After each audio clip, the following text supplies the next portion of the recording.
Yun mga kapapski, magandang umaga.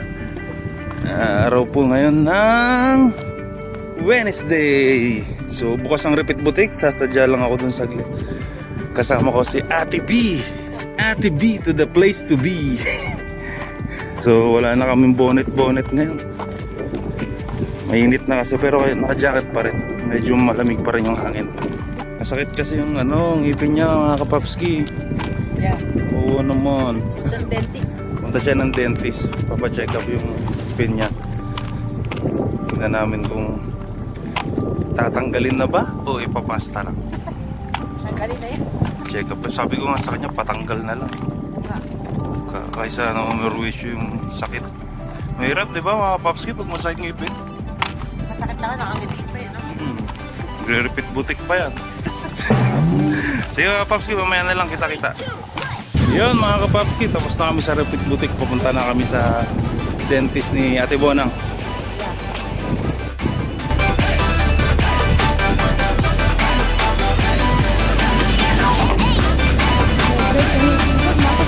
Nag-ano?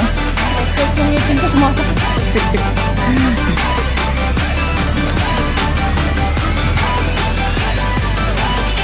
Kaya kayo, yung mga papunta pa lang dito, ayusin nyo na yung mga ngipin nyo kasi mahal dito. Lalo na pag walang insurance. Pag walang insurance, mga kagandahan lang, may insurance. Yung company nyo hindi nagpo-provide, walang ka-tie up na insurance. Yun.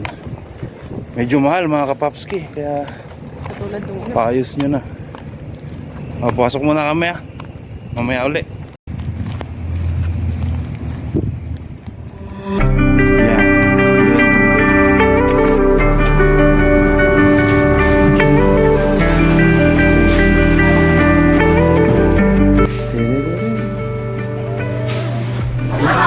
Masakit na yung ngipin nyo, natatawa.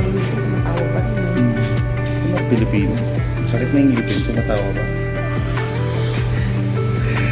Pupunutang ka na. Lalabas yung parot dyan sa kanyang tren. Di ba gano'n yung pagkakatakas ng parot? Lalabas yung tren. Oo, pabulot na. Ngayon na lang mga kapsi. X-ray yan? X-ray. Maganda yung pag-X-ray nila, kita agad eh. Kung may mga ola. Kasi nung last time, in-X-ray. Tapos kita agad. Di ay, wala na infection yung ngipin mo. Pastahan na lang. Kaya hindi binunot. Sabi ko kasi bunutin.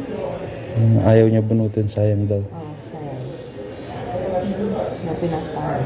Kaso after 4 months, para kasi may sinabi siya nung habang pinapastahan niya, parang ayaw kumabit doon sa old pasta. Ayaw yung pastang parang metal. Ayaw kong mabit yung parang puting pasta. Pero ngayon i-insist mo. Bunutin ako. Para hindi ka na mahirapan. Oo. Kung hindi maayos yung pagpasta ngayon, huwag na lang. Depende kung may infection sa loob. May nana, no? Oo, kasi may tumubong. Pasintabi po sa mga nanonood.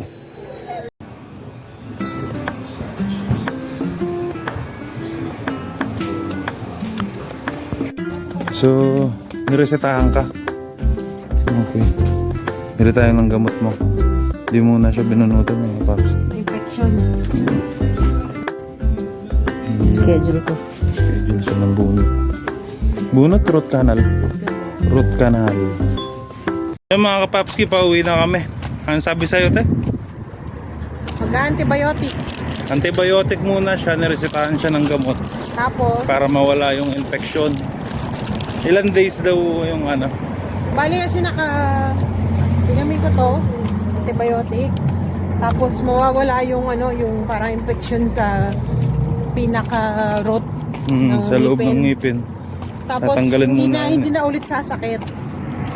Pag hindi na sumakit, antayin yung booking para sa root canal sa next month. Nabigyan na siya ng schedule para sa booking niya. Sa June 13. So tanggalin lang yung infection, tapos yun, baka Back to normal. i-root canal na lang siya. Medyo mahal lang root canal dito mga kapapski pag wala kayong insurance. Nasa 3,000 tayo, no? Oo. 3,000 Canadian dollar. So, Pero since mabait yung community dentist dito, yung kilala si Dr. Rob, sabi ko, 700 lang yung coverage ng full ano ko, dental insurance. oo. Sabi niya, sige, sabi niya, siguro magbabayad ka lang ng mga $700. 600 to 700. Root Sabi ko, canal. kung less than 1,000, kaya ko naman bayaran. Sabi ko sa lupit yan. Lupit! Lupit! Siyempre, Hindi, para sa- bubakasan ang bulsa ko. Para sa ipin nyo naman yan at di na kayo nang problema sa... Kasi pag oo, naglamig dito, naku po, Sakit yun. sakit sobra nun. At saka, para naman sa sarili ko yun. Siyempre, nagtatrabaho ako. Kailangan healthy ka.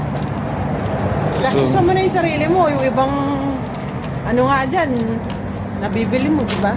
Tama. Yung logo mo. Check. Tama.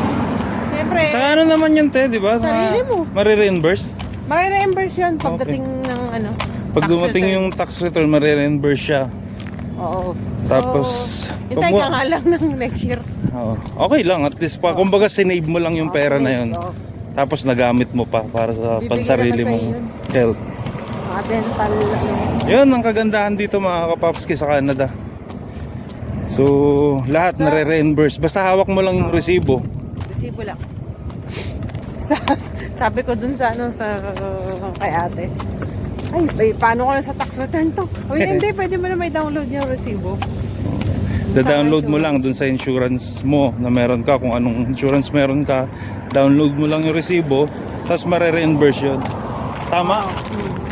Eksakto. Oh, yun. So mga kapapsi, kita-kits na lang sa bahay. Nabubulol lagi ako sa kita-kita. Alalala. Kita-kits na lang po sa bahay mga kapapski. Bye-bye. Yung mga kapapsi, nakauwi na kami. Ito yung mga gamot na nireseta kay Ate B. Ito, yan. Itong gamot.